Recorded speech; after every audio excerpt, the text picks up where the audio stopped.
All righty. So we will get started shortly here. I am going to see who jumps on, and after that, I'm going to get started. As we all know, life happens. Life has happened to me this morning with my internet access, and I actually had to go to a brand new location in the last 15 to 20 minutes because I was having internet issues.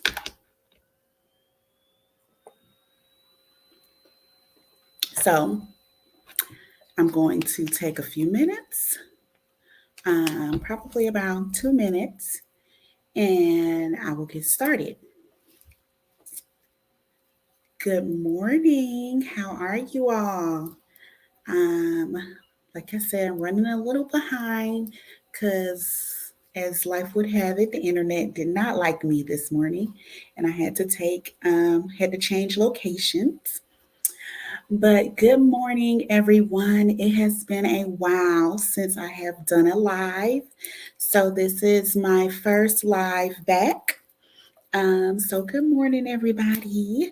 This particular live is actually very, very different from what I ordinarily talk about.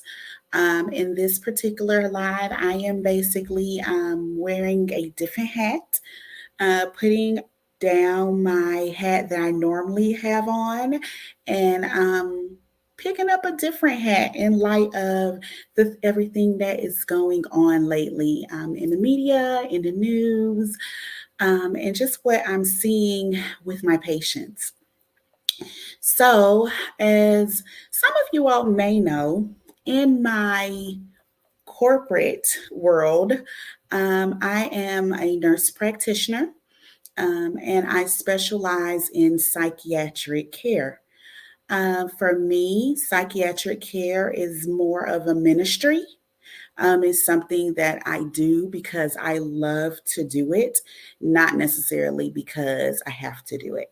So, normally, when you all see me, I am talking about traveling the world with my son, sometimes my daughter. So, I talk a lot about traveling, living abroad, living life on my own terms.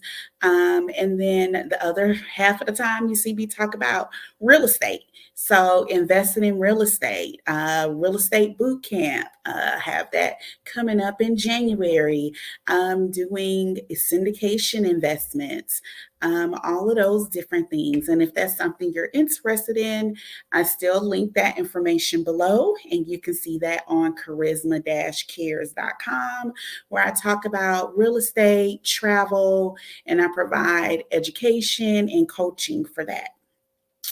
However, today I'm going to do something that I don't ordinarily do. And honestly, it's not something that I even do with my family and friends. I do not wear my medical hat with my family and friends.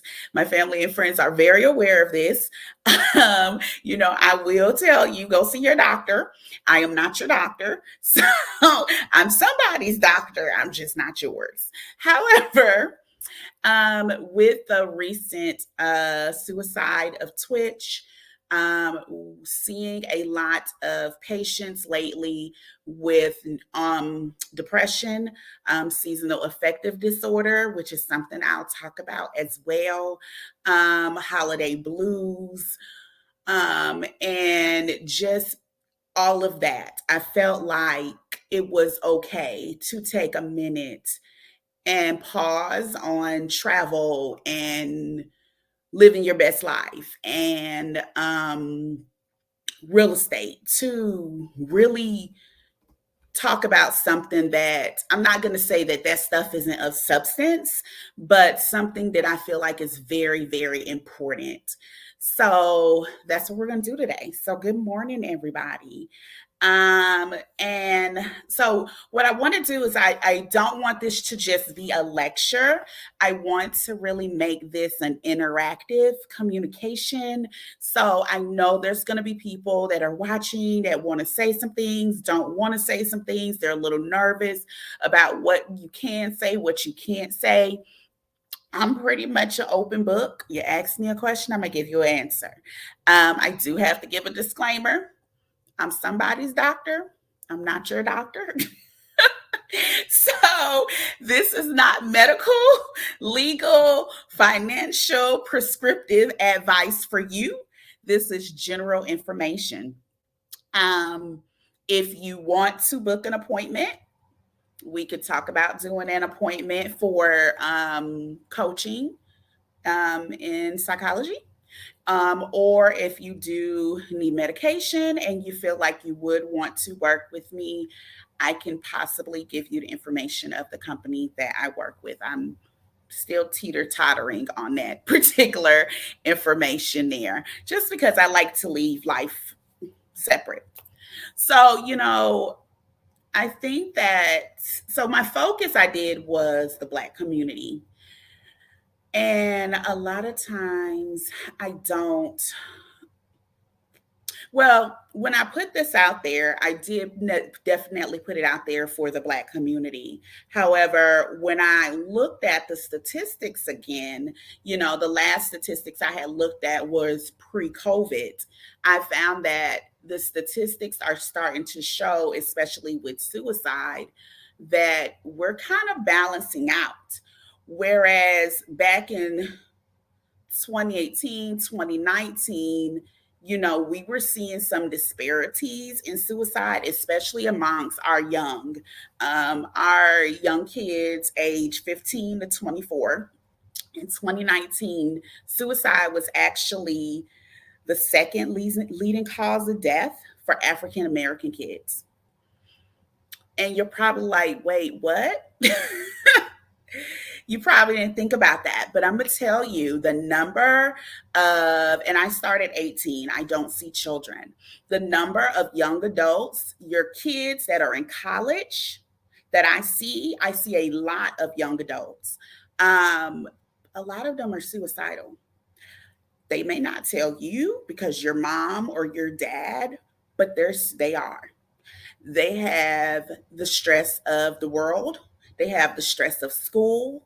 They have the stress of their peers. They have the stress of life, the perfectionism complex. So these kids, a lot of them are on medication, or they're coming to me because they need to be on medication. And as parents, we a lot of times we're like, girl, ain't nothing wrong with you. You just going to school. You don't have to work. You don't have to do nothing for real. Like I look at my own kid and I put on mom hat and I'm like, girl, if you don't get your butt to class, or if you don't go ahead and get to that job. And when we do that, what we do is we diminish their problems, because at the end of the day, that's their problems. So their problems are their problems, just like my problems are my problems and yours are yours. And no matter how big or how small I deem your problems to be, your problems are still major for you. Does that make sense? Like, yeah, I may see your problems and I'm like, girl, that ain't nothing. I could take care of that. What are you stressing about? However, to you, that is a major problem. That is a major issue. And that is causing you stress. That is causing you depression. And for some of our kids, that is causing them to cut. That is something major. Kids cut. Have you ever looked at your kid's wrist? They cut. And people wonder, why would they cut? Because they need to feel. And when they need to feel, that's what they do. They cut. That way they're able to actually feel pain, because they want to feel an emotion outside of the emotion that they are currently feeling. And we don't realize this. And when we do realize it, they get smart and they do something else. That's why they smoke weed. That's why they do Molly. That's why they do different drugs, because they're trying to feel an emotion outside of the emotion that they are currently feeling. And when we don't acknowledge that this is hard, whatever this may be, this test that's coming up is hard, this job sucks that they're at, the boyfriend that you felt like was just puppy dog love really hurts that they've lost this person in their life. When we diminish how important these things are, they see it as being the end of their life. They see this as being, I will never get over this. I will never move on. And although you as mom or dad know that they will move forward, there is life after this boy. There's actually a better boy out there. Actually, there may be 5 better men out there that they will meet over the next 10 years. But today's day, that is a problem. And when you couple that problem with school, with making the grades, with the party that they need to go to save face, to show that there's nothing wrong with them. When you couple all of these different problems, they become this snowball. And I'm just going to be frank with you. My white teen girls, they're coming to me. Those are the ones that I see. Those are the ones that realize I need some medication. I need some help. And if they don't realize it, their parents do. However, my Black girls, they're not coming. When they do come, they don't continue to come because somebody has told them, more than likely, girl, you don't need that. Why are you on that medicine? Why are you taking that? I dealt with depression. I was just fine. Oh, grandma had a nervous breakdown. She was fine. They doped her up. They just threw her in there, doped her up. You shouldn't be taking that. However, you take medication for blood pressure. I don't tell you, you shouldn't be taking that. You take medicine for sugar or diabetes. I don't tell you should be taking that. You take medicine for your medical condition. However, you tell me I should not take medication for my medical condition. What makes my medical condition different than your medical condition?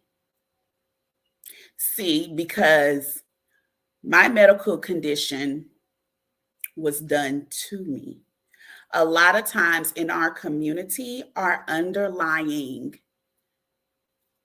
trauma is what causes our depression and our anxiety. It's what causes these disorders to pop up. Now, I'm not saying all of it. Some of these things are hereditary. Bipolar is hereditary.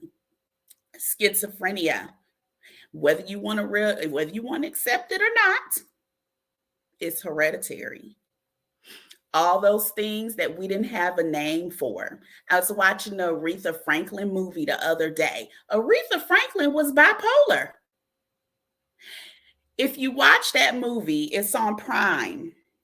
She called them her demons. Nobody got Aretha help.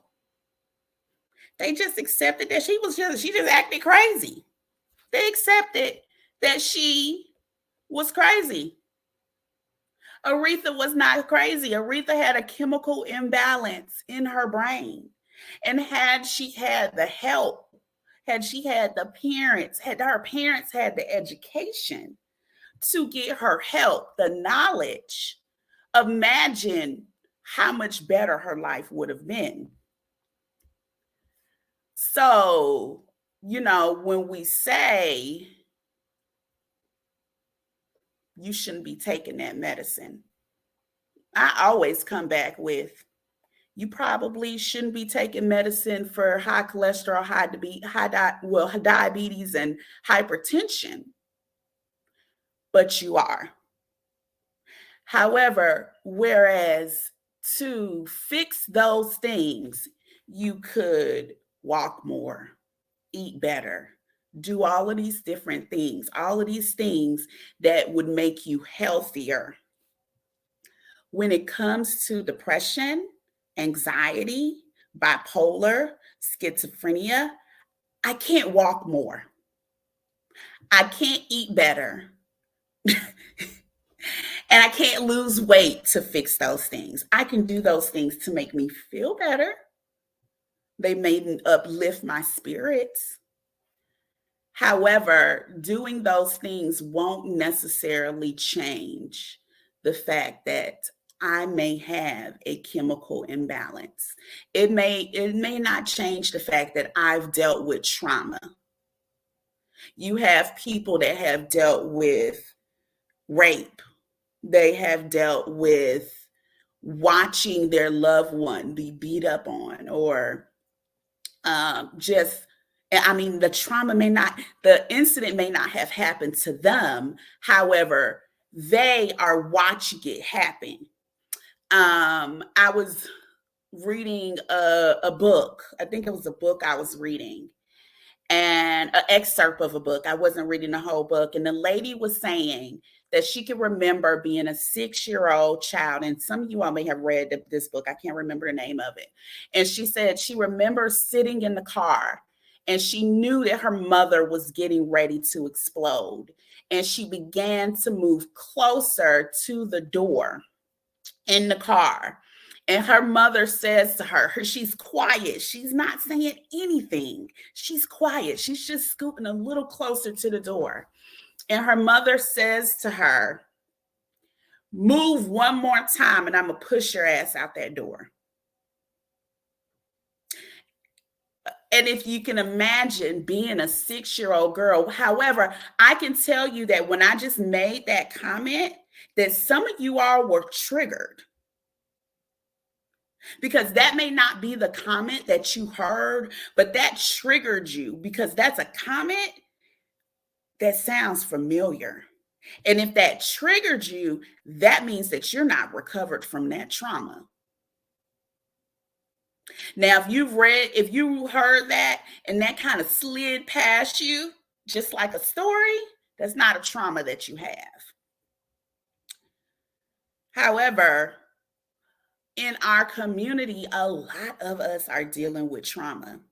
A lot of us don't know how to deal with the trauma. We've experienced it, but we don't know how to deal with it. We don't know where to start. We don't even know who to call. Most people don't even know what a psychiatrist versus a psychologist is. They don't even know. And Miss Marissa says, we have experienced so much trauma that has gone unresolved and is passed down through generations. And it is. It's basically a generational curse. And it's interesting because right now we're told, right now, my generation, we're breaking all of these generational curses. And I remember telling somebody, I can't break every damn curse. I'm sorry. Y'all got to choose. You got to choose a poison. I can't break every generational curse. Some of these curses are going to have to be put on the next generation because it's a lot of them. It's a lot of generational curses. It's a lot that's going on. We're dealing with, like Marissa said, we're dealing with social media.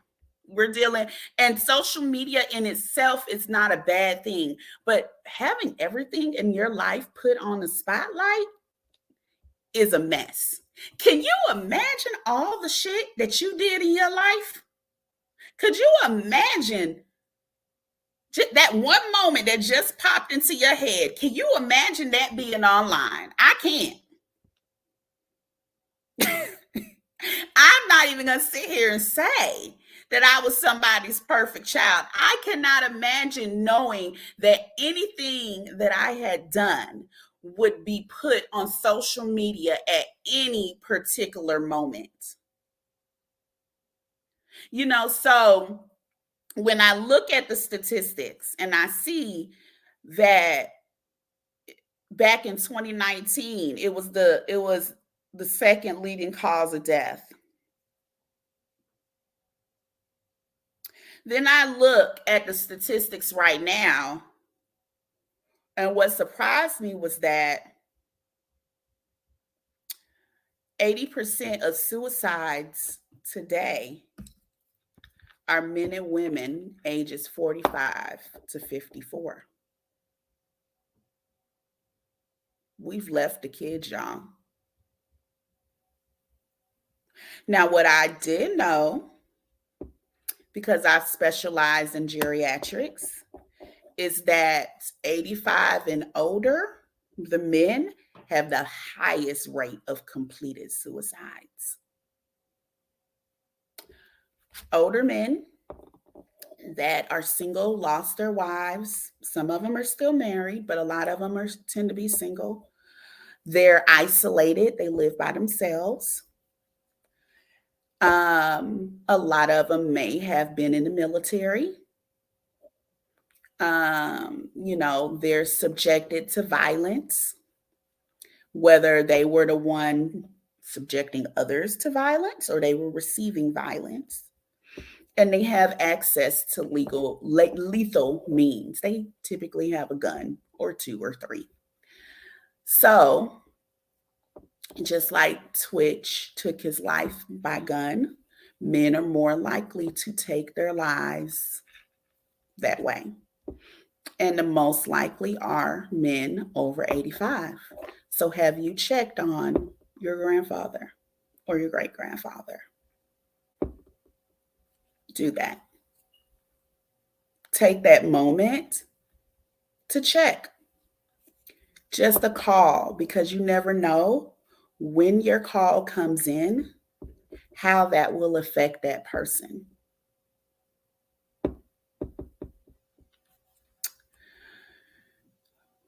Holidays are especially tough for people.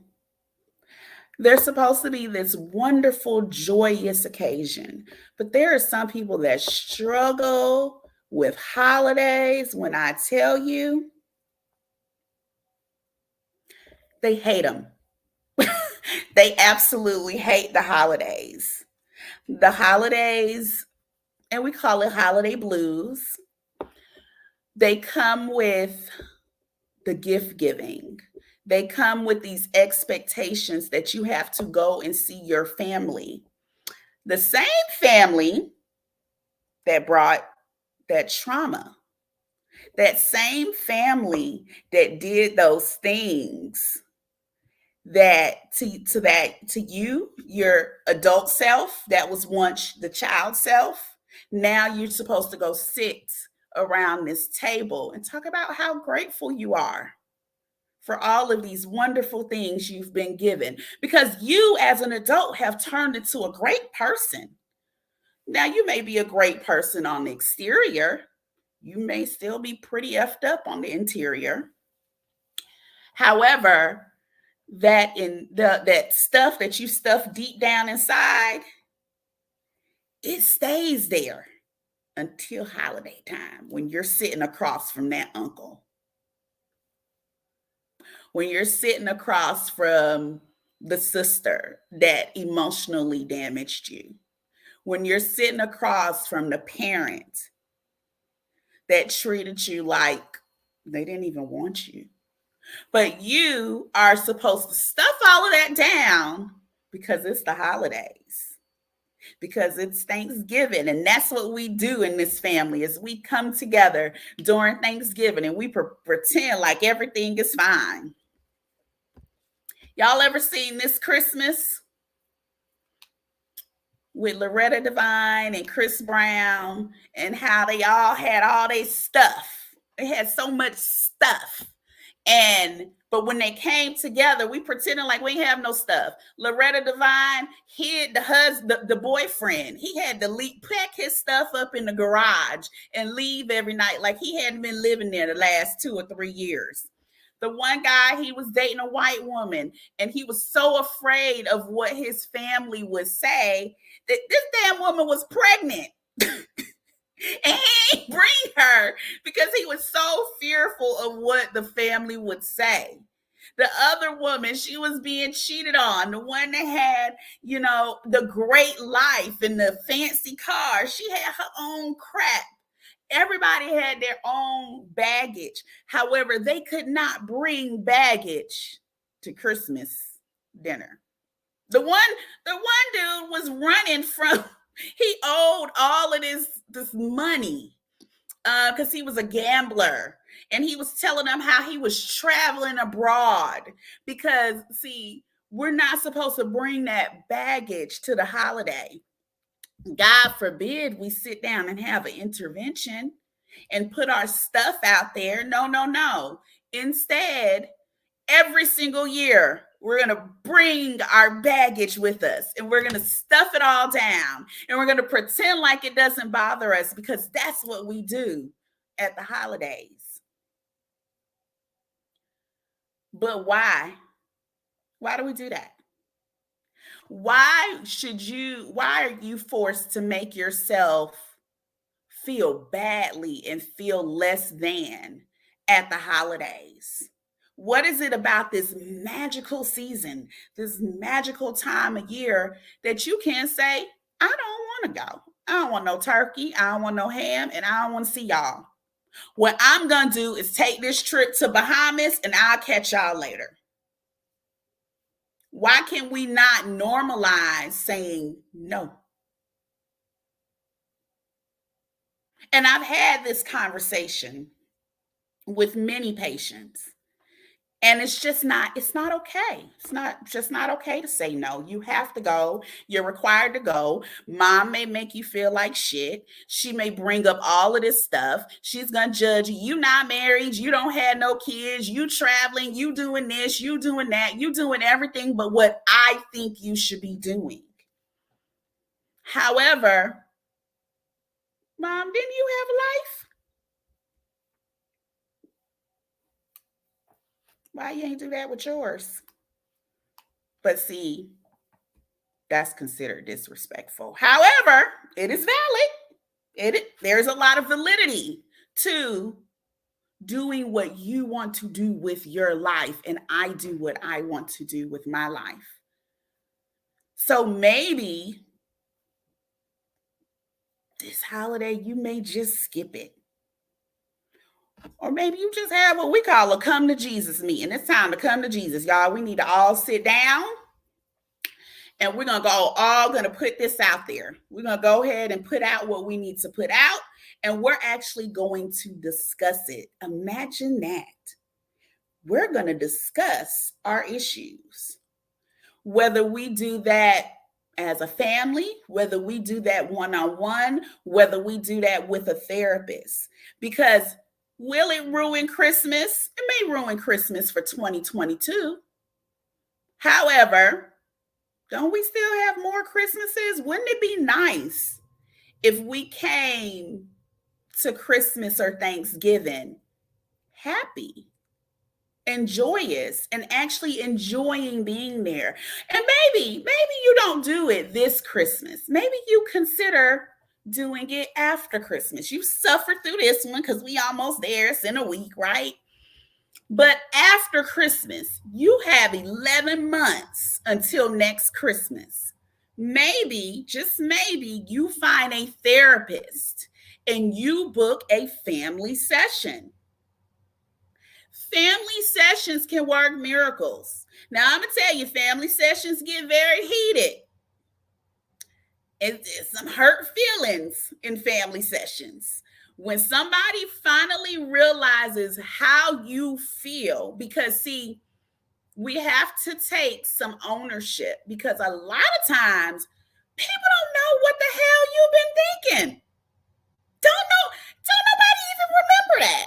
That mom probably does not remember telling her child to shut the hell up or I'm going to push you out that car. As traumatizing as that was to that little girl at age 6, who is now 45.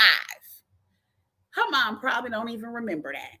But she remembers it so vividly. She remembers the smells. She remembers the road. She remembers the car. She remembers the dress she had on. And her mom probably don't know. She don't remember that.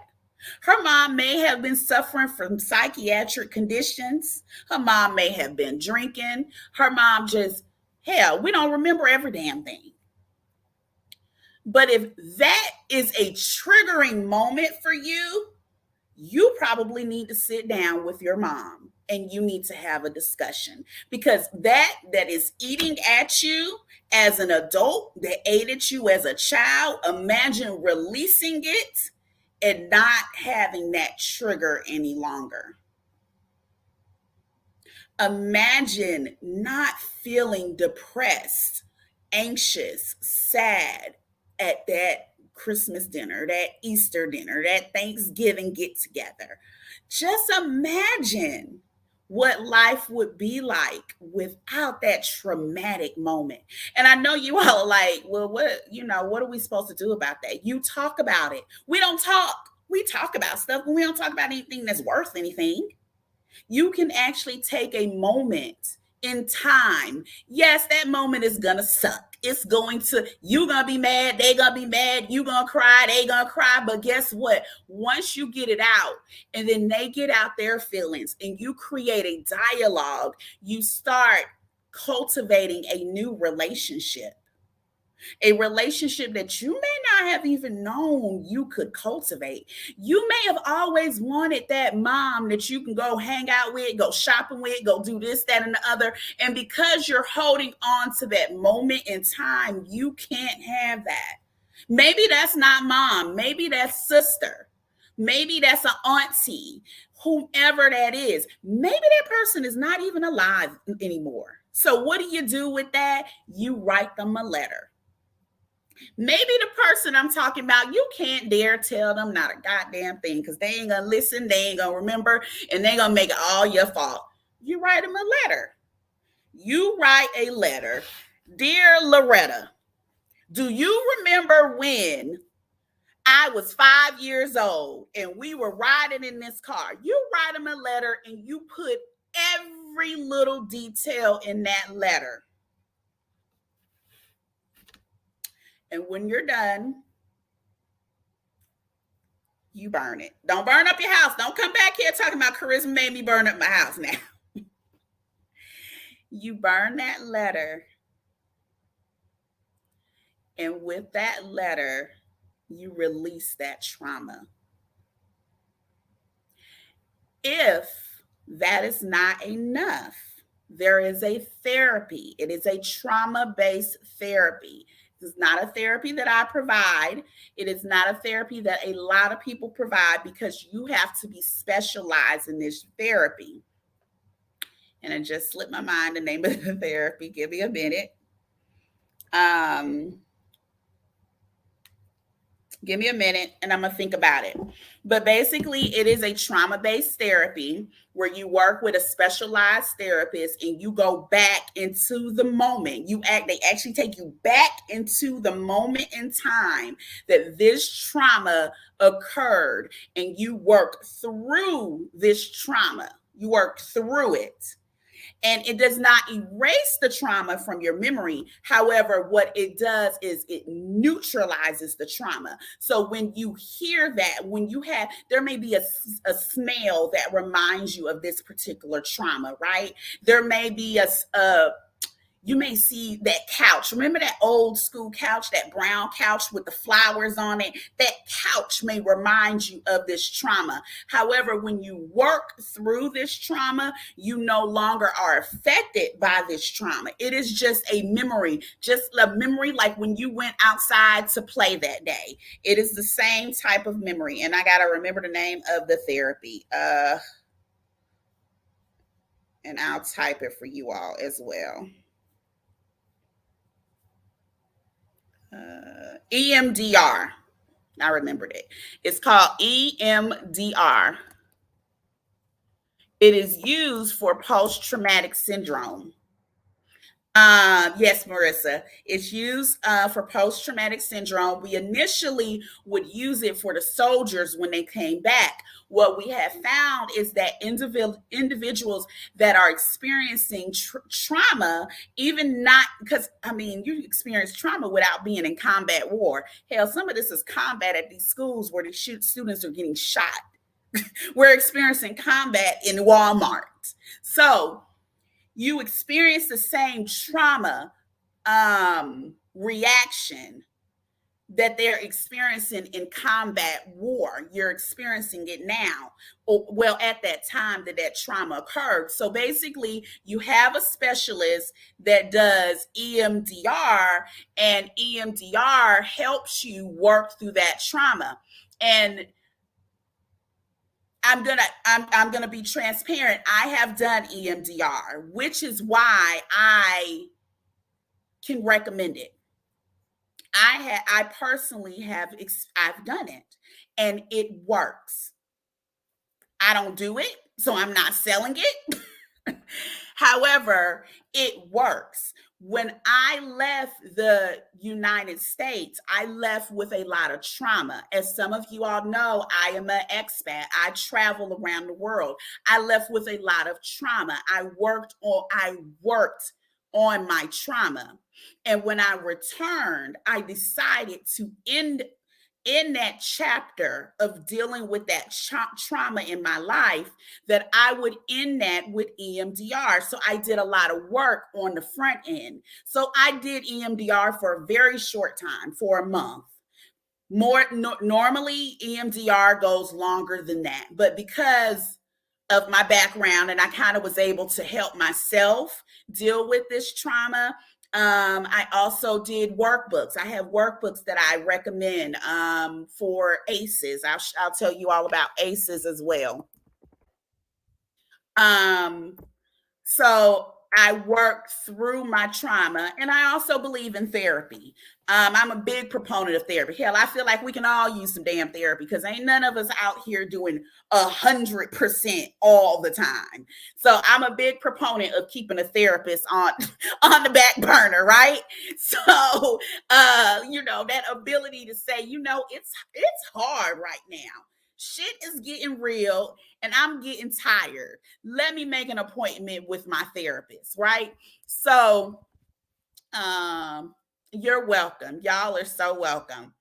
So EMDR is not something that's talked a lot about, but I think it works wonders, especially when I think about the trauma that a lot of Black women have gone through.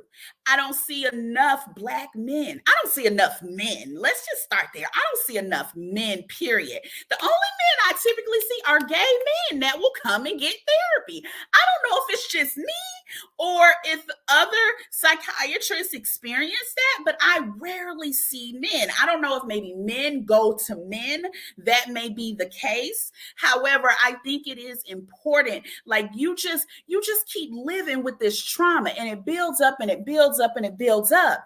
And nobody is addressing it. That's why we're seeing these smiling people commit suicide. And I'm going to be honest with you, these are just the ones that committed suicide. If I did a poll of all of you all, I believe that the majority of you have at least thought about committing suicide. You may not have told anybody. You don't have to tell me, but you know that there has been a moment in time that you probably have contemplated it and you didn't know where to go, what to do. And as women, you were probably too scared to do it. The problem is men typically are not, and they have the means to do it. They have a gun readily available that they sit right here and twitch around. Whereas our females will take pills, end up in the hospital, will pump their stomach, and they will be fine. Or you just don't know what pills to take, thank the Lord. But it is very true. When I talk to a patient and I ask them, have you ever thought about suicide? More than likely, they're going to tell me no. And then later in the conversation, I'm going to pull it out and I'm going to find out, yes, you have a few times. Now, what you don't understand is that just because you thought about it does not mean I'm putting you in a psychiatric facility. Please know that. Just because you're thinking about it today, if you saw me right now and you said, Charisma, I'm thinking about, I just don't want to be here anymore. That does not mean you're going to the psychiatric facility. There is a misconception that everybody that thinks about suicide is going to the psychiatric facility. They are not going to the psychiatric facility because guess what? We won't have enough beds. Right now, especially, we wouldn't have enough beds. That is not why you're not going to the psychiatric facility. The reason you're not is because you have to be a risk. Just because you think about not wanting to be here anymore does not mean you will take your own life. Those are two different concepts. So know that if you call a therapist, if you call a doctor, well, don't call a doctor, call a psychiatrist. Most doctors don't know how to deal with that. They may send you, I'm gonna be honest. Let's try to get into with a psychiatrist. If they know how to properly screen you, they will know. However, I do recommend a psychiatrist, a psychologist, a therapist, a psychiatric nurse practitioner. I want you to be screened correctly. Or just call 988. They have a new number. Don't call 911 because we already know they don't know how to deal with psychiatric conditions. Call 988. Call the suicide hotline. Just because you tell someone you don't want to live today does not mean we're sending you to a psychiatric facility, does not mean we're sending you to a mental facility. You have to be a threat to yourself or others before we would send you to a facility. This just because you say you don't want to be here today, just because you say you've considered or thought about it does not mean we are sending you to a psychiatric facility. And I said that so many times because that is the fear. That is why a lot of people do not get help. Now, if you need to go, then you can go. It doesn't even necessarily mean I'm calling the ambulance.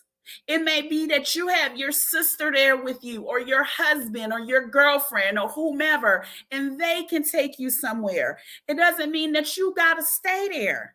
You may go in there and do outpatient care. They are not trying to keep you there. First of all, your insurance probably doesn't pay very well. I'm just going to be honest. It is, I'm adding humor to it, but I want you to know just because you reach out doesn't mean we're locking you up, because that is the biggest fear, that grandma or great grandma was locked up and she was put in that place and they gave her this medicine in her arm and she was just out of it. She was drooling. That was Thorazine. We don't even use it anymore. We don't use that medicine. So that is not an irrational fear, but that is an old fear. That is not what we do now. So you say, I don't feel like being here anymore. I don't want to live this life anymore. That means you get to talk to somebody and explore why you don't want to be here. What can we do? How can we make it better? What makes you stay? Because you said you don't want to be here, but there's a reason why you're still here. It may be kids, grandkids, you still want to travel, you're afraid of death, you just don't want to die, you don't know what will happen if you die. It is 1,000,001 reasons why, even though you feel that way, you won't do that. And that reason is what we're holding on to. We need to know what you have access to. Get the gun out the house. Those are the things that we're talking about. So when you say that, it does not mean that we're not taking care of you and we're just throwing you away. We locking you up and throwing away the key. No. We are going to talk. We are going to do medications. There are things out here we can do to help you. But you know what? We can't help you if we don't know. If you don't reach out to somebody, and I know you don't trust half these people because you say they don't look like us and you don't think they're going to help you. But for the most part, they're doing what they're doing. People don't get into psych because they don't want to help people. I'm going to be honest. It's not. I mean, when you work in a psychiatric facility, you get kicked on, you get kicked at, spit at, hit at, punched, snatched up. You working like you in.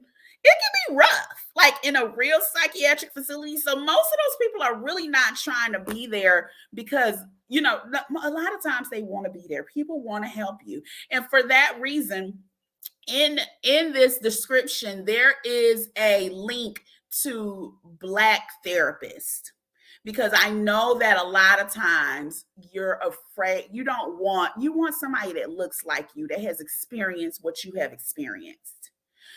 There's also a link for Black male therapy, because you want somebody that's like you. But I want you to really know, I really want to drive home that point that if you're feeling that way, you need help, to get help, to talk to somebody. Because guess what? Talking to your friends and your family ain't always it. They don't always know what to say. You don't want to hear, oh, you should be grateful, girl. You got this, that, and the other. I do. I'm grateful. I'm still sad. I'm happy for that. I'm still depressed. I don't want to hear everything happens for a reason.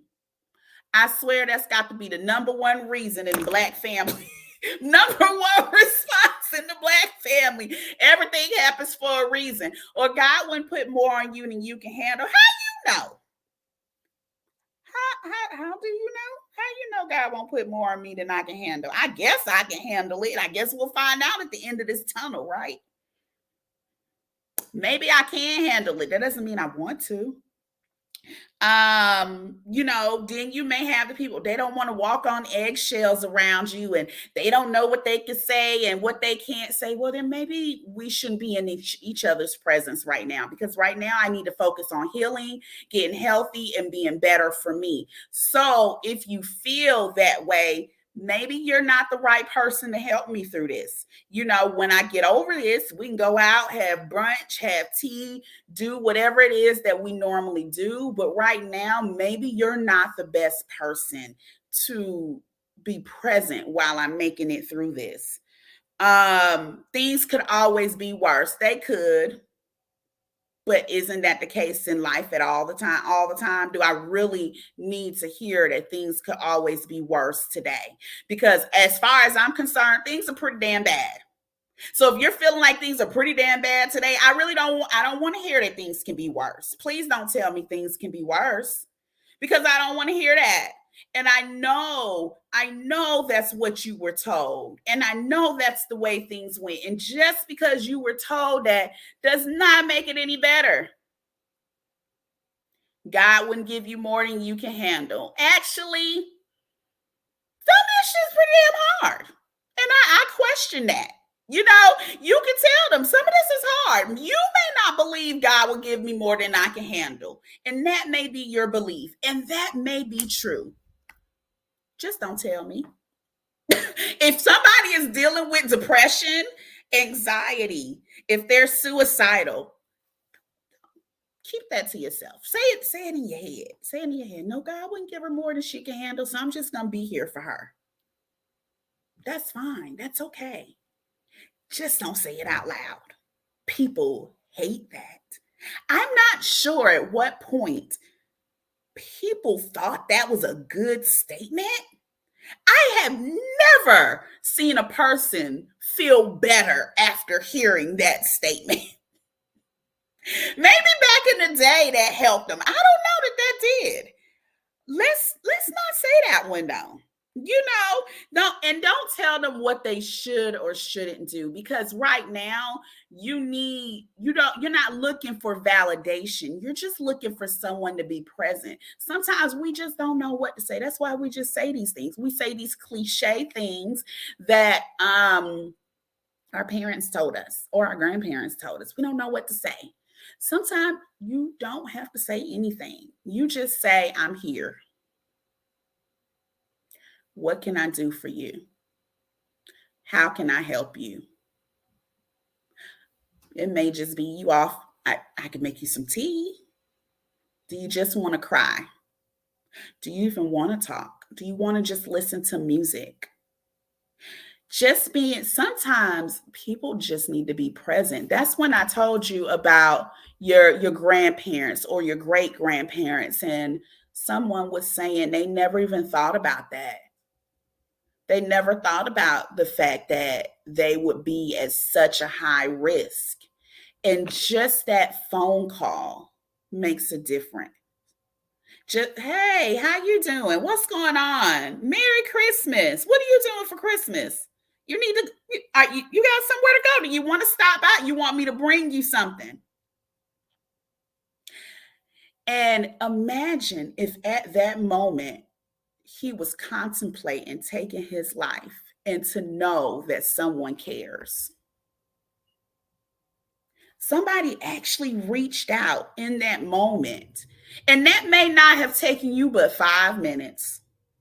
That one phone call, that you made that phone call while you were driving to the store to pick up some more Christmas gifts. But that one phone call may have changed their lives. That may have been the thing they needed to feel like someone cared. So if you can think of that person, I remember when my grandmother was in a nursing home and I would take the kids to see my grandmother. And even though I was taking them to see my grandmother, the people in the nursing home would light up with joy whenever they saw them walk through the hall. And if y'all know my son Cam, he always, hey, how you doing? Good morning, good afternoon, hello, y'all. He talked to everybody. And they would light up with joy. This wasn't even their grandkid. He wasn't coming to see them, but just the fact that he was just at the time he was in a walker, he would just wave. Him and his sister would just, meet the two kids. My daughter's always been the shy one, so they would just walk down the hall, and she would just smile. That was the most you were going to get out of my daughter. But Cameron would wave, and when I tell you, it would light them up. Like, we would go during Christmas, and we would go during their Christmas activities. So we would sit there and do the Christmas activities with them. And I mean, you would think these were their grandkids. Like, they were just that happy to see them.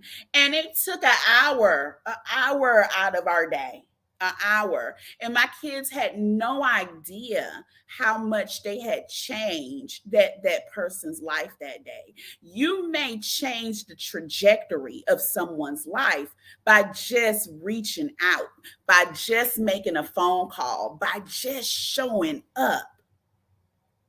By going in that store and waving and saying, hey, how you doing?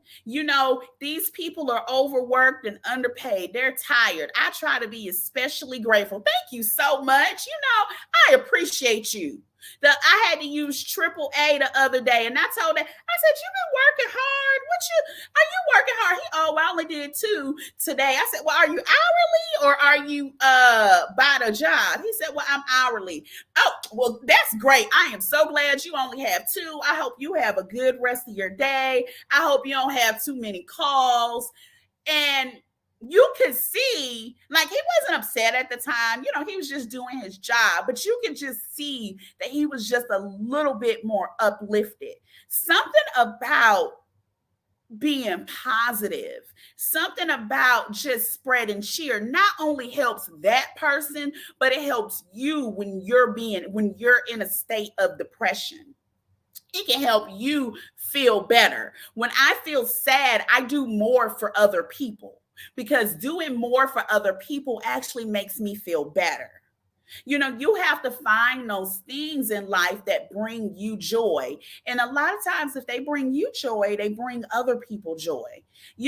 So if you notice you have that friend or family member that seems to be a little isolated this year, maybe more isolated than normal, because not only do we have holiday blues, we have what we call sad. Seasonal affective disorder. A lot of people are not familiar with SAD. It comes along with the winter solstice, with the change in seasons. It's getting darker. The days are shorter. Some people have a very specific connection to that, and it causes them to have depression. It causes them to be sad. I'm pretty sure you or someone you know has experienced this, and you like, wait, what, Charisma? I didn't even know that was a thing. It is. It is actually a diagnosis. We diagnose it based off of it happens over 2 years. Most patients do know that this is what they have. A lot of people are not aware that this is what they have. They didn't even know this was a thing. But yes, they become more depressed, they become sadder, they move slower, they do less in the winter season because they are affected by the season. So then you add in the holidays, whatever trauma or whatever may have happened there, and they're now dealing with multiple things during the season. And a lot of times we are not aware. So imagine how much just being present, how much being uplifted, how much all of that makes such a difference, such a difference. Then we have anxiety. A lot of us experience anxiety. A lot of us don't know that we experience anxiety, nervousness, that feeling of doom. You ever get that feeling of like right deep there and you just clench up? If you're feeling those a lot, you may be having panic attacks. You need to see somebody. If you get that feeling whenever something specific happens, you need to see somebody. And I want you to normalize seeing somebody. And when you normalize seeing somebody, you think of that same medication. This medication makes me happy the same way your medication brings down your blood pressure. This medication stops me from cursing you out at a drop of a dime. The same way that medication regulates your heart rate. I mean, it is what it is, because guess what? Especially while I'm working through this trauma, I may need some medication. I may need to make sure that I don't mess you up in the meantime. And like I said, I put a lot of humor to it, but it's real. It's real. And I tell people that there are some people that will be on medication for the rest of their lives. Bipolar, schizophrenia, some individuals with depression and anxiety. Some people just need it for a moment, a season to get through what you're getting through. Everybody that has depression, anxiety doesn't have a brain imbalance. Some people do, some people don't. So, but you kind of don't know until you go and you get treatment. I know someone asked me about staying on medication. Hold on. People have a hard time with this. So a lot of times people, so let's say you go in, you're having depression, they start you on a SSRI, Lexapro or Zoloft, or, some of these things that we've seen on TV, right? Paxil or anything of that nature. Prozac. I know there's a bad connotation with Prozac, but I'm gonna tell y'all it's one of the best medications, hands down, and it's cheap. It treats so many things. It's such a happy pill. I'm gonna be honest. I love it's one of my top medications that I use. But it is a negative connotation for it because it's been around so long. However, if you have someone that won't take it consistently, there are medicines that are longer acting, which means they stay in the body longer. I tell my patients, be honest with me. Are you taking this medicine? Because if you're not taking this medicine, let's switch to something else that if you miss the pill every other day would still stay in your system. So there are medications that you can switch to. There are, Prozac is one that can be prescribed weekly. There's other things that we can do if they're bipolar, because it depends on what you're looking at. If they're bipolar, there's injections. Same thing with schizophrenia. There are injections that last weeks or months. So there are ways to do that. A lot of times people start to feel better and they are like, I don't want to take that no more because I feel better. And they come back to me and they're like, I don't feel, I'm not doing well. I'm doing badly. There was an instant switch. What happened? Are you taking your medicine? Well, I was feeling better. Do you know why you're feeling better? Because you were taking your medication. And when you stop taking your medication, then you no longer have your happy pill that was making you feel better. So now you feel worse. And it happens. It happens a lot. Just be honest. Be honest with your doctor, because if you're not honest, we can't help you.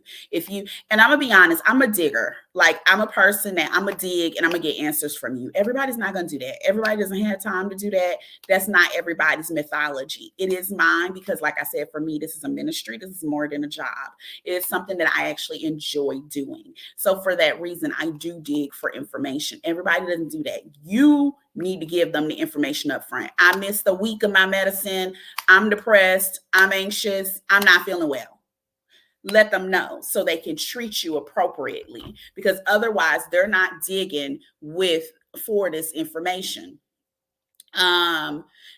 So you said they're not taking their SSRI consistently. There are other fluoxetine. Prozac is a long-acting SSRI. It can also be weekly.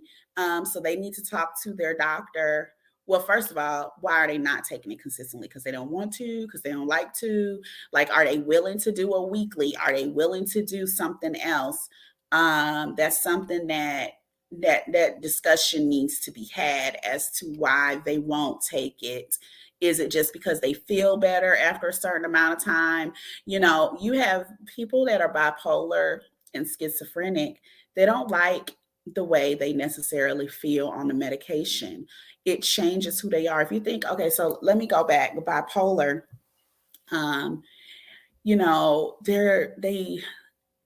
But when you're dealing with bipolar, you're dealing with something a little bit different. That is hereditary, and it is a change. It's definitely a change in the brain. It's something that's going on in that brain. And there's different things. They may have reckless behavior. They may have sexual risky behavior. They may become violent. Women tend to become more sexual. Men become more violent. They may be spending crazy. They're doing things out of the ordinary. They're very erratic. This is seen in young teenagers and young adulthood. That's typically when we're going to first see bipolar or schizophrenia.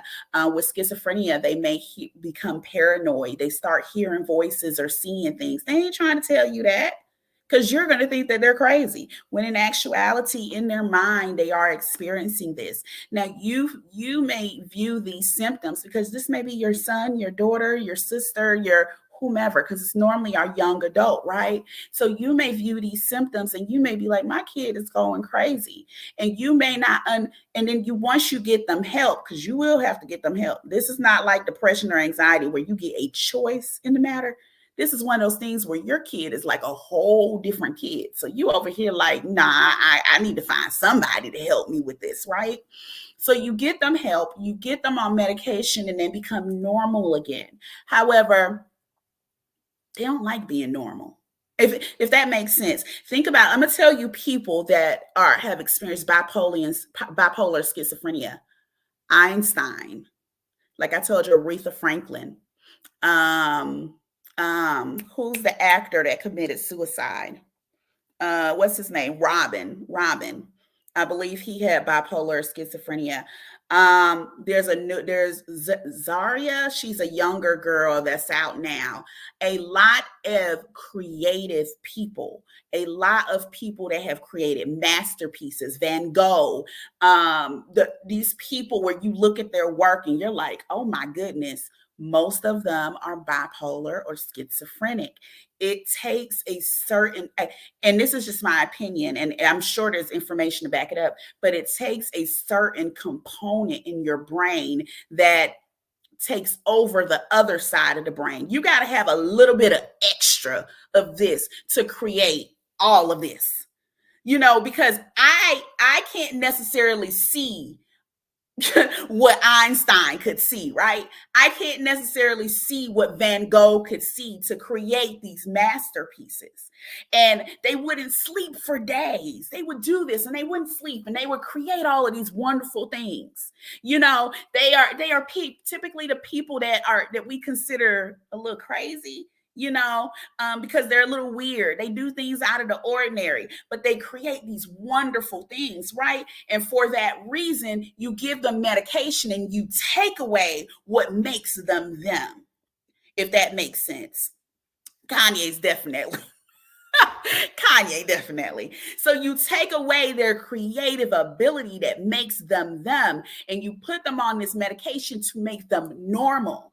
Well, once we make them normal, they are no longer who they want to be. So a lot of times they stop taking the medication knowing that they will go back to that creativity and they will go back to doing those things. However, they will also go back to they got to take the good and the bad. So a lot of times it is very difficult to get them to stay on medication. Around this time, you go and you see you're homeless. This is when you really notice you're homeless out there, and they're out there and you're wondering, why are they homeless? Like there's places to go and things to do, but everybody doesn't want to not be homeless. That person with schizophrenia may choose to be homeless because they can live how they want to live, and they don't have to take this medication to conform to what society tells us we must conform to. They get to be them, and if that requires them to be homeless, so be it. I remember when I was a young girl working at like Mrs. Winters, I guess that kind of dates me, working at Mrs. Winters, and I had this guy that would come in every single morning, order a chicken biscuit and a coffee. He was homeless. You would see him walking up and down the street every day. What I did not know was his brother was a damn millionaire. He lived up the street in a mansion. This man chose to be homeless. And when he wanted, he would go to the mansion and he would stay in the mansion and then he would leave. He wasn't homeless because anybody had made him homeless. This is what he chose to do. And it was probably because he wanted to be him. And this is very hard. It's a very difficult concept for us to understand, right? It's very difficult to understand why you would want to be homeless when you can live in the mansion. However, you took away all of my creativity. You took away everything that I used to be me, to make me normal and fit into society. I can't tell you what's wrong and what's right. I can't tell you if it's wrong of us to give these people medication so they can be normal. However, some of these behaviors are dangerous. They are dangerous for them. And when they're normal, they don't do these behaviors. Now, when we're dealing with depression and anxiety, it's not as extreme as some of these like personality disorders and all of those things. So when we're dealing with depression, anxiety, a lot of times it's really just because that person feels better. I was depressed. Now I'm not depressed, so I don't want to take this medicine anymore. What you first need to know is never stop an antidepressant immediately. You will go into a rebound depression and things will get worse. You don't stop it immediately. Let your doctor know, I don't want to be on this no more. Can we wean off of this? Don't stop your anti-anxiety medicines like that. It can cause rebound anxiety. You don't want to stop it like this. That's not going to be good for anybody. It's not going to be good for you or anybody else around you. I tell people, if you want to stop it, just let me know. We'll do a weaning process, because you should not just stop the medicine. Then you become a roller coaster, or, you stop it and then things get worse. You're worse than when you started. That's typically how I know that you stopped your medication, because you're worse off. Normalize asking somebody, are you okay? And being open to the answer. Are you okay? Because if they know that you're open, they probably tell you, no, I'm not. I'm not okay. I'm depressed. I don't want to be here anymore. I'm anxious. I feel different. Something is wrong with me. I need some help.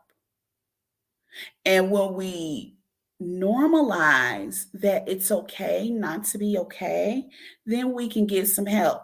People know I'll put anybody in therapy. Not everybody needs to see me. So let me explain that. There are therapists and there are psychologists. Psychologists do therapy. They do talk therapy. You're talking through problems. There's different people focus on different kind of psychology. There are psychiatrists, and I do psychiatry. Psychiatrists and psychiatry prescribe medications. You don't see me long. You see me for 15, 30 minutes max. Your first appointment, you see me for about 45 minutes, maybe an hour. It's not long because I need to get a history on what medications you need. So you come to me for psychiatry. I personally, the way that I work, I typically will send you over to a psychologist or a therapist because the way that I practice, I feel like medication is half your battle because more than likely you have stuff you need to work through. Can I do therapy? I can. It's not something I do a lot. However, I can do therapy. I do sometimes do stuff, what technically I call coaching because I don't do therapy. However, I typically will send you to a therapist to see somebody on a regular basis. If you're seeing a therapist and they feel like you need medication, you come to psychiatry or a psychiatrist. So that is the difference. Psychiatry, psychology, those are different. So one is therapy, one is medication. A lot of times we get that confused. It was a time where it was so hard to get in with a psychiatrist. It would take months. Now, after COVID, it's not that hard. A lot of us are online. I see patients 100% online. I see them during lunch breaks. I see them, between classes. That is one of the things that COVID did for us. So many people needed mental health care that we had to make changes. We made changes along with everything else. So you can now see your psychologist or your therapist online. You can see your psychiatrist online as well. You just have to see the person that's licensed in your state. So if you live in certain state, you need to see that person in your state. So like I said, I did link some of the I linked some of like the Black therapy for women and the one for men below. I also linked the 988 suicide. They do text, they do calls, they do everything. Anything that you need. If you don't want to actually talk to somebody, you want to text them, you can do that. One other thing that I linked was the light. It's on Amazon. So this light is for people that deal with SAD, the seasonal affective disorder. So basically it's a photosynthetic light, something like that. Anyway, it mimics the sunlight. So you actually buy this light and you put it in your room and you keep this light on you. The other thing you could take like vitamin D, try to get out. But basically it mimics the sunlight that you're missing. And for some people it works. It helps you to feel better because that's why you're experiencing all of that. Let me see. Go to some of your comments. So let's see. EMDR. ACEs. I wanted to also touch on ACEs. So ACEs is very interesting to me. So there was a Black doctor Black female doctor in California. She went out to California to work in, and this is an interesting story, so make sure y'all listen. So she went to California to work in an underprivileged area. She could have worked in some other areas, but she chose to work in this underprivileged area in, I believe, Compton. There's a book that she wrote about her. It's funny because I heard her TED Talk and I read her book, and it was absolutely amazing. So she goes out to Compton, and the area that she's in is primarily Hispanic, but it's the underserved area. However, right where she is, over the bridge, is like the area of the privileged individuals. So right over the bridge is the area of privileged individuals. So what she finds out while she's there and she starts to do research is that these underprivileged children were experiencing more medical problems, not just psychiatric problems, but more medical problems because of the trauma that they experienced at home. So it would be maybe they didn't eat, they didn't have enough meals. They weren't to the point where they were, necessarily being starved, but they didn't have enough meals. They may be experiencing their physical abuse. So maybe the mom was being physically abused. Whatever the trauma was, what they found was that trauma not only would affect them, I'm trying to pull it up, from a psychological perspective, but it would also affect them physically. And since then, they actually have started doing more studies about the ACEs, which are adverse childhood experiences. So what we have found is that the ACEs affect weight. So a lot of people that are overweight now and they reach to food, their weight is actually directly related to the trauma that they experience. So they may do Weight Watchers, they may do Jenny Craig, they do all of these different things, but they still can never lose weight. And actually, so the ACEs that they experienced were violence, abuse, or neglect, witnessing violence in the home or community, having a family member that attempted or died by suicide, substance use problems, mental health problems, and instability due to parental separation or household members being in jail or prison. And what we found was that anyone that experienced more than 4 of these ACEs, it's a whole like questionnaire. We found that they had those risk factors led to more physical issues, and these physical issues go into adulthood. And it's something that we're still trying to bring out and educate people about in the community, but it's not something that's pulled very often. So a lot of times, if you're overweight and you have all of these other issues, these physical issues, the diabetes, the stroke, the hypertension, we can actually link that back to ACEs, and we can link that back to the trauma that you actually experienced as a child. And once we fix the trauma, not necessarily fix it, but once we process the trauma, what that then does is processes the physical symptoms, if that makes sense. So if we go through and we work through some of this trauma, you may then be able to, decrease some of these physical symptoms, because a lot with those ACEs, that trauma that you experience puts you at higher risk for stroke, for heart attacks, for diabetes, for all these different things. And before this, and she just recently did this within, I think, the last decade or so. This has not been around very long. So the CDC is just now recognizing this. So what we're learning is that a lot of these adults, a lot of us now that have these physical symptoms, we can push them all the way back to things that happen in childhood. So once we start working on our psyche, once we start working on psychological issues, once we start working on all of this, we now are like, wait a minute, like, the fact that your father was in jail as a child, You know, the fact that you saw your aunt or whomever being beat up or abused verbally or physically, that is when you started doing all of the eating. That's when you started picking up the chips and doing all of these different things. And that is why when you diet, you don't lose weight. I mean, the correlation is very interesting.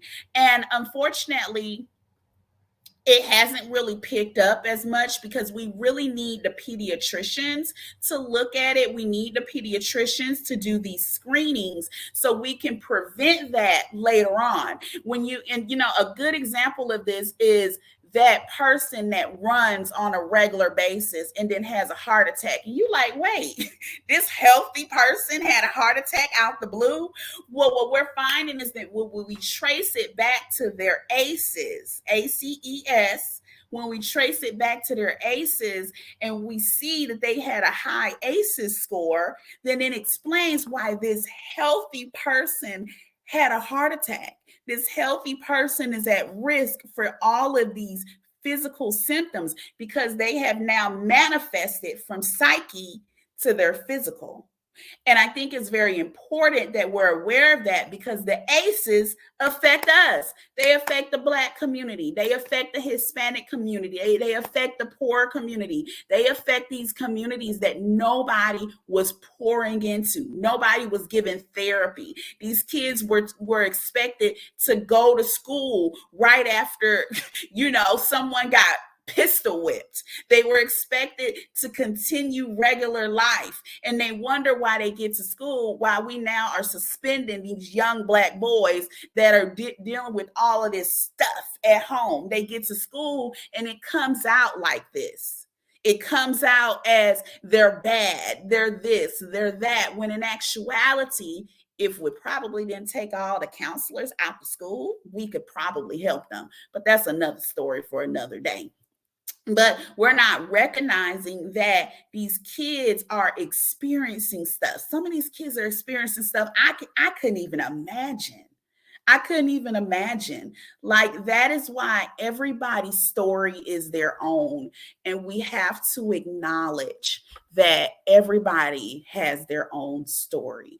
Everybody, if I sat down with every one of you all, every one of you all have a different story to tell me. And your trauma is your own. You may not have had a parent that was in prison. Your story may not go to that. You may not have experienced physical abuse. You may have just experienced some emotional abuse. You may have had that life that everybody said, I wish I had that life. Your life was perfect, but you dealt with the parent that required perfection. So that is your struggle. And if that is your struggle, then you deal with your struggle. Your struggle is no one else's struggle. And that's where you start. You start with that. And I think that's important because sometimes we want to measure what our struggle is against somebody else's. I mean, I've been guilty of that as well. I think it's only human nature, right? But we all have a struggle. We all have something we've dealt with. We all have something that has shaped who we are. Has it made us better people? Has it made us worse people? I tend to think that my struggles have made me a better person, a more well-rounded person.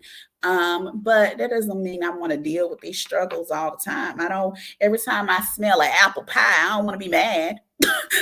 Because certain scents sometimes trigger things. Every time I see a wicker chair, you don't want to be ready to fight. So if there are things that are triggering you, if you're feeling sad during this time, if you're feeling anxious, you go out and you do what you need to do. You get the help you need to get. That may not be seeing somebody like me in psychiatry. You may not need medication. That may be you need talk therapy. You need EMDR. There's so many different types of therapies out there. That may mean you just get a workbook where you work through some of the trauma. Like I said, I did a workbook. That workbook was good enough. That workbook was really good for me. You may journal. Journaling may be your thing. Some people can write. You may keep that journal. You may write that letter and burn it when you're done. Whatever it is that you do or you need to do for you, for your children, for your family, if you just need to give a stranger on the street something, if that makes you feel better, that may delight you, that may make your day 100% better, and I'm sure it'll make them 100% better. It was a point when I decided, and y'all don't call me a heathen, but I had decided that I was no longer doing tithes in the church. I just didn't agree with it, and they just wouldn't get no more of my damn money. So don't kill me, y'all. But so what I started doing was I would take my tithes, my 10%, and I live in Atlanta, y'all, and I would drive to the West End if you live in Atlanta, and I would give out $20 bills. And that was how I tithe. That was my tithe. I would just go. This was years ago, but in my mind, I still needed to tithe, but I refused to give my money to the church. Like I would just give out the money. Like if I decided I was tithing $100, I would give out $20 bills until I gave out $100. And then I would leave. That was what I did. That may have been kind of dangerous in the West End for those in Atlanta, because that was the hood. But I was young. I wasn't bothered by the hood, y'all. I would hang out in the hood as a kid. So going to the hood wasn't that bad to me. But I'm sure it made a difference in their life, because I would try to choose people with children. And I'm sure, and this was back in the day when $20 would actually buy you something, but it also made me feel better. I've always been, it just makes me feel better. Going for a walk, going hiking, getting out away from others, whatever you need to do. Saying no can be so satisfying. I still struggle with saying no. I do. I still struggle, and it kicks me in the butt, because I say yes and then I come back and say no. And I think it's always worse when you come back and say no later. So it's something that I struggle with saying no. But sometimes just saying no and focusing on your own mental health, your own self. Right now is a time where it's difficult. Things can be difficult for a variety of reasons. The reasons we've named, and other things that may be going on in life. And you may have to say no. You may not want to, but you may have to, because you have to choose to put yourself first. Hold on. Let me block this person. Okay. You may have to choose to put yourself first. And I want you all to know that that's okay. So I want to see here what else we needed to talk about. Any questions? Let me see. I wanted to go over some signs of depression, just in case you have someone that you're wondering about. So some signs of depression is somebody that is persistently sad, someone especially that was more upbeat, that just seems very down, sad. They just seem to be feeling bad about yourself, or maybe it's you're starting to feel bad about yourself. Loss of interest in activities that you normally enjoy. That is a sign of depression. Increased irritability. If you're starting to isolate, or you see that someone is starting to isolate, if they're starting to have angry outbursts, they just seem angry. All depression doesn't look the same. I tell people, depression doesn't necessarily look like that you remember that commercial where the lady would slump over in the corner like this, and she would be so depressed? That is not typically how depression looks in a Black woman. Depression normally looks like she goes about her day, and then in the end of the day, that's when you see it. You see that she's not participating in those activities. She's just feeling bad about herself. You may see it in the change in the way she dresses, maybe not doing that makeup, that loss of just self, more irritable, irritated. And it's not, this isn't PMS. She's just very irritated at the time. She may feel tired. You're tired all the time. So depression doesn't look the same in everybody. If you're a single mom, you may not have time to be depressed. You don't have time for it. That's what you say. You don't have time. I don't have time to be sad. I don't have time to be anxious, but that doesn't change the fact that you are, and it comes out differently. You may start sleeping more or not sleeping at all. You may start to have more insomnia. Your change in eating habits. You may find that you're eating too much or too little. That may be how your depression comes out. Those thoughts of suicide. And it may not be, oh, I feel suicidal. No, I don't feel like I want to be here anymore. I don't feel helpful anymore. I don't feel positive.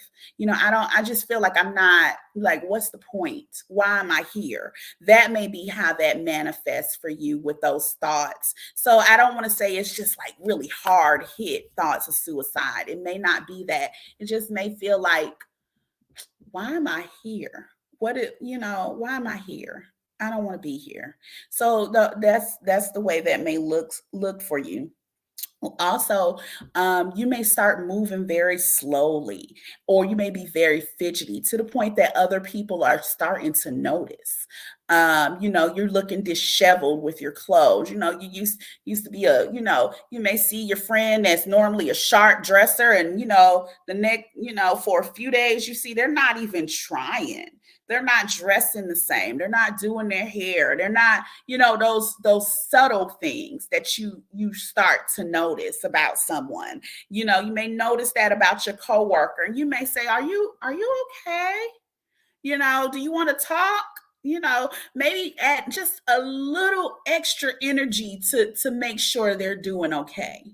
Because if you notice those changes, it's not just a day or two, but they're starting to be sudden, more, they may be sudden, but it may not just be a day or two. You just kind of catch them slipping. No, this is like this week and then next week. And we're like, okay, what's going on here? Also, they have feelings of worthlessness that just, I love my job, but now I just don't even feel like I want to do it. Do I have to do it? And this is more than just I'm rethinking my life, because this is combined with other things. Unexplained physical problems. They may start to complain about like their stomach is hurting or their head is hurting all the time. Things like that. So what we do when we're measuring depression, we don't just look at one of these. We're looking at multiple ones. And is this happening just occasionally, just sometimes, most of the time, or all the time? So yeah, they may start to feel sad, but it may just be a sadness every so often. Now, if you're starting to feel sadness all the time, and you're always tired, and you're sleeping all the time, you're doing multiple things, that's when we start looking into some clinical depression. And that's when we want to start looking at someone if we're seeing this a lot. Now, the next one I want to tell you about is anxiety, because I feel like anxiety and depression show up more than anything else. So we're going to talk about anxiety. I got to throw that out there. Make sure you like and subscribe if this is helpful for you. That's about all I'm going to do for that. For anxiety, that feeling of anxiousness, nervousness, or dread. If you have that feeling, some people, you may just feel that when you're driving. I don't know about y'all, but Atlanta traffic, you may have anxiety when you're driving. If it's just when you're driving, we're okay. Just don't do nothing crazy.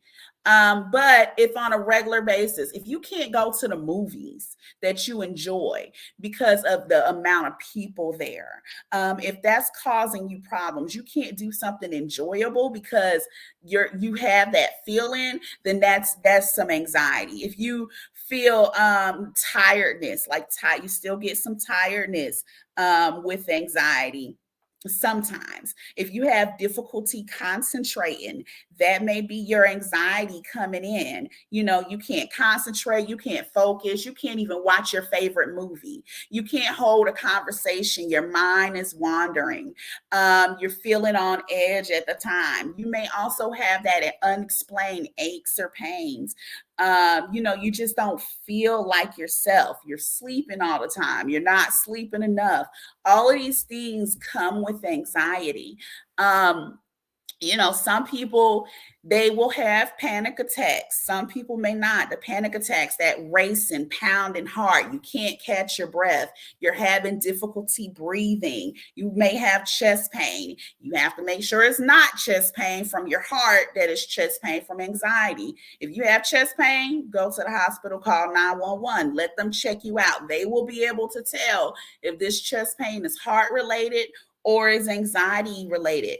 You have those feelings of doom. Those things, if you're having these things, you need to be seen. You need to get some medication to help you with this. Or maybe you just need to do some therapy, depending on how intense it is.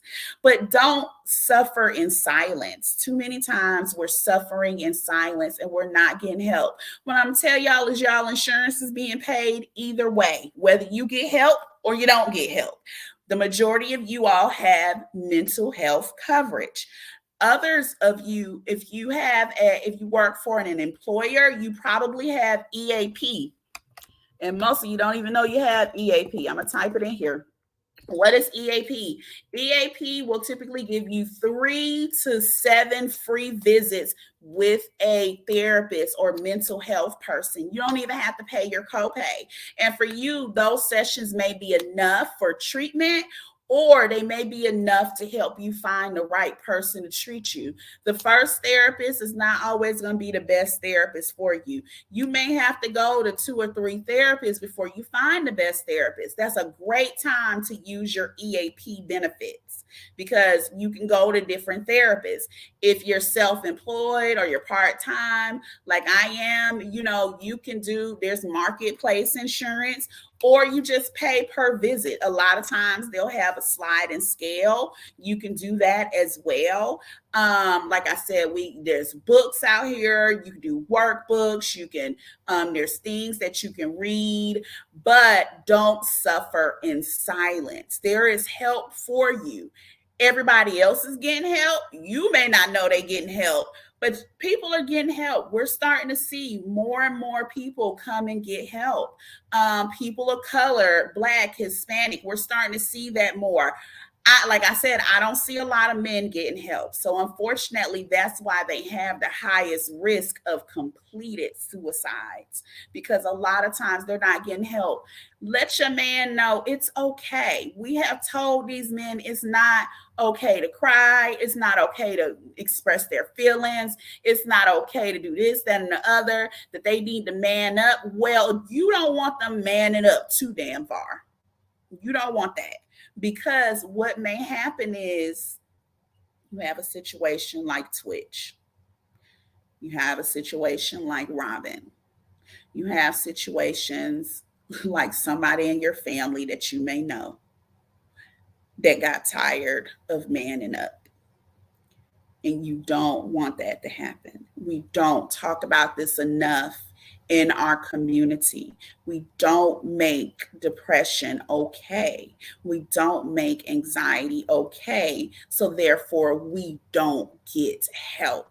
If you don't get help, then you struggle. You will continue to struggle. You will continue to deal with this until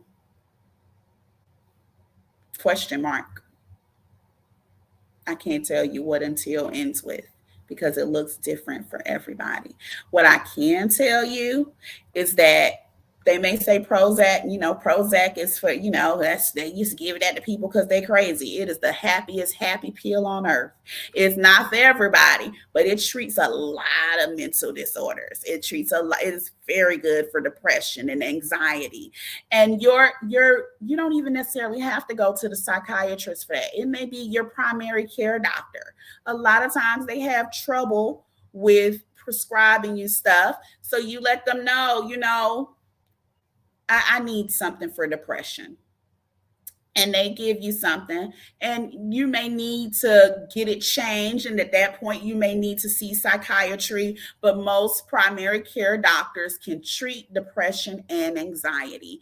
Everyone doesn't have to come and see someone like me. You could start with your primary care doctor. You can get these things. These things are readily available for you. So don't keep suffering in silence, because you don't have to. Other people are not suffering in silence. My schedule's full. They're not suffering. They are getting the medication that they need. So I know this has been a long talk. I know I have said a lot. But if you don't take anything else from this, I want you to, one, not suffer anymore.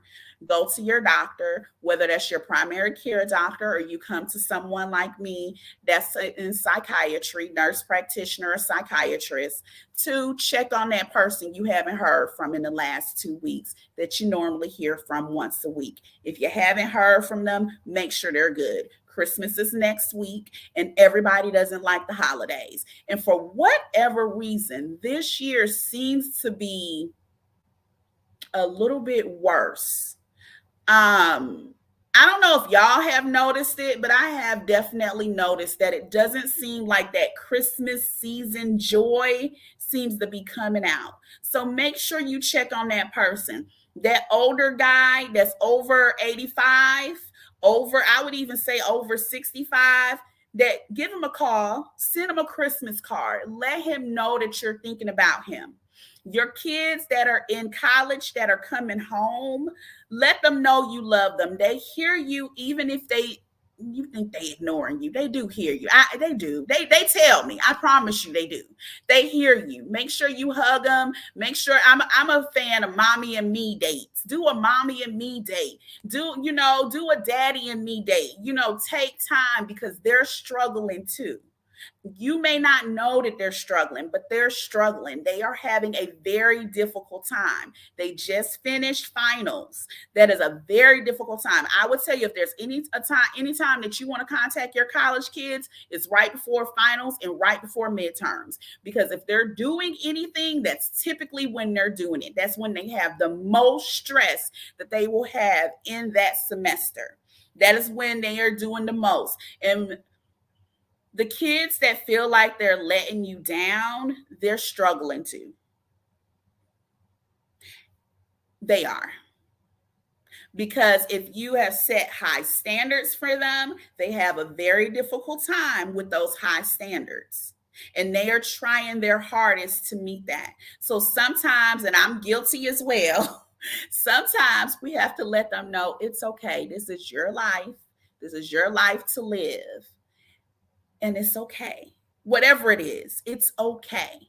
Make it okay that they can talk to you about certain stuff. If they can't, just tell them you can't talk to me about that, baby. You're going to have to go talk to such and such. But I'm here for you. It's certain lies, Mom. I don't really want to hear about your sex life. So let's kind of keep that there. But know that it's okay.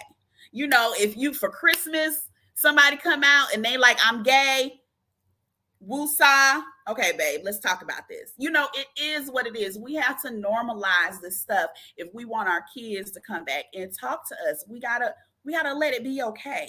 And you may have to go get some counseling after that. That's okay too. Just know the help is out here. I'm gonna post that book, the ACEs book, the one that you work through. I'm gonna post that. I don't have that there. She said boundaries, right? Like sometimes they start talking, and I'll be like, "Ooh, wait a minute now." But I've worked in I've worked with kids and I've worked in a HIV/AIDS clinic. So I can take a little bit more than some of y'all can, but there are still boundaries. Like, I don't really want to know about that. But make sure you get your help. Like I said, I posted the sites. If there's anything else y'all want me to post for you, let me know. We talked about EAP. If you're working for a job and you need therapy or see a psychiatrist, make sure you reach out to EAP. Your HR will know about EAP. They ain't telling you because it's free for you and it costs them, but they know that you have EAP. So don't let them tell you that you don't, especially if you're a full-time employee. So make sure you find out about your EAP. Look into the ACEs, AC''S. If you've experienced trauma as a child, that is probably affecting you as an adult, not just from your psychological, but also from those physical symptoms that we've talked about. So look at those ACEs. You may be pleasantly surprised that this says a lot about why you deal with some of the physical things that you deal with, and no doctor can figure out why. Also, if you've dealt with a lot of trauma, look into the therapy that I talked about that I always forget the name of, EMDR. Look into EMDR therapy. Everybody won't need EMDR. Remember, you think of EMDR when you're dealing with post-traumatic stress disorder, PTSD. So things that if you see it, it creates a flashback. If you have a certain scent, it creates a flashback. If you can't move past that, that may be something that you need to talk to someone about. That may not be your therapist that you're seeing now, because like I said, you have to be specialized in EMDR therapy. So you may just start with regular therapy and try to do the talking. But if you've been talking for years, honey, I don't believe in talking forever. If we talking for years, we probably need to do something differently. And your therapist may be mad at me, but I ain't got time to be talking to you forever. If we done talked about this for years and I'm still in the same place, we need to do something different. So looking into some other therapy modalities may be what you need to look at, so we can move past this and live our life. So start with that regular talk therapy, psychotherapy, but just know that some of these traumas, you may need to go a little bit deeper, because if grandma's apple pie brings back that memory that you want to forget, that causes you distress, if you can feel the panic, if you clutch your chest every time you smell it, because it brings back that emotion, you need to look into EMDR. That's something that you need to look into. It may or may not be covered by insurance, but I promise you that investment is going to be worth more than that Gucci purse. I'm telling you, that investment in yourself and your mental health will be worth more than that next trip that you were planning on taking. So yes, it may cost you, it may not be covered, but it may change your life. So definitely do that. Let me see. Did I get to anything? Did y'all have any other questions or comments or anything? I'm trying to make sure I got everything. Let's see. Okay. Mind body connection. Okay. Anything else? Let me know if there's anything else. If you're just jumping on, I would say catch the replay. I think there's some good gems in there. Again, I am not your medical professional, so this is a general talk, and I encourage you to reach out to your medical professional for more information and to get some help. And to move forward on your journey, or your kids' journey, or your family's journey. But this was on my heart today with everything going on. And I just really felt like there were some things that we don't talk about in our community that really needed to be put out there. As a Black woman, as a special needs mom, as a mom of a teenager, as I tell people I'm some of all kinds of statistics, y'all. It's a number of statistics that I am, but it is what it is. It's what makes me and has made me who I am today. Being a statistic isn't such a bad thing, because you may not know a lot of nurse practitioners, Black nurse practitioners. So I embrace all of my statistics happily.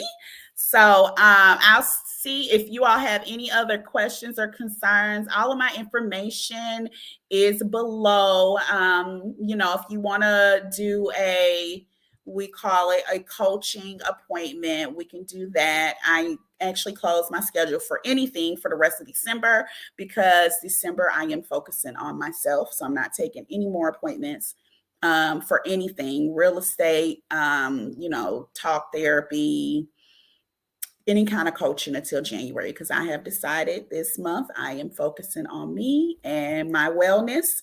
And I encourage you all to do the same. Focus on yourself, your wellness, your well-being, whether you journal, you meditate, whatever that may be. We sometimes need to take time out for ourselves, because you can't put the oxygen mask on the person next to you if you just suffocated.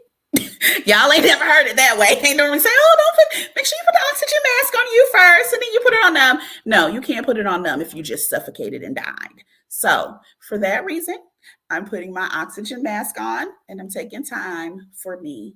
And I hope you all do the same. So have happy holidays. Make sure you make that call. Make sure you say no when necessary. And ciao.